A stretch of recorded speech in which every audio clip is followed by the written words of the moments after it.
Hello friends, welcome back to my new channel Education Easy Tricks.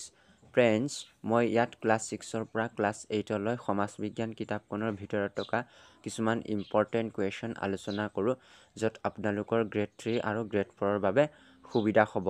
চ' তাৰ বাবে মই ভিডিঅ'সমূহ playlist বনাই দি দিছোঁ যাতে আপোনালোকে তাত গৈ ভিডিঅ'সমূহ ক্ৰমে চাব পাৰিবা। গতিকে বলা আজিৰ ভিডিঅ'টো ষ্টাৰ্ট কৰোঁ।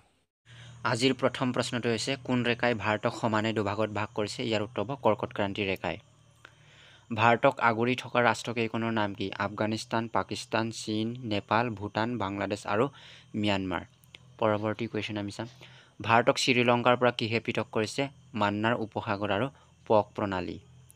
ভাৰতৰ প্ৰধান প্ৰাকৃতিক বিভাগ কেইটা? ইয়াৰ উত্তৰ হ'ব 4টা। উত্তৰৰ পাৰ্বত্য অঞ্চল, উত্তৰ ভাৰতৰ সমভূমি অঞ্চল, দক্ষিণায়িত মালভূমি অঞ্চল, উপকূলীয় নিম্নভূমি অঞ্চলৰ লগতে দ্বীপসমূহ। উচ্চতা অনুসৰি হিমালয়ক কেইটা ভাগত ভগোৱা হৈছে? 3টা। উচ্চ হিমালয়, বহি হিমালয় আৰু নিম্ন হিমালয়। এভাৰেষ্ট আৰোহণ কৰা প্ৰথম দুগৰাকী কোন আছিল? এডমাণ্ড হিলাৰী আৰু টেনজিং নৰগে 1953 চনৰ 19 মে'ত আৰোহণ কৰিছিল। পৃথিৱীৰ বৃহত্তম বদ্বীপ কোনটো? ইয়াৰ উত্তৰ হ'ব সুন্দৰবন। ব্ৰহ্মপুত্ৰ আৰু গংগা নদীৰ মুখত সৃষ্টি হৈছে। নৰ্মদা আৰু তাপ্তি নদী কোন সাগৰত পৰে? আৰৱ সাগৰত পৰে। ভাৰতত কেইটা ভাষা চৰকাৰী কাম কাজত ব্যৱহাৰ কৰা হৈছে? ইয়াৰ উত্তৰ হ'ব 22টা। আন্দামান আৰু নিকোবৰ দ্বীপপুঞ্জ কোন সাগৰত অৱস্থিত?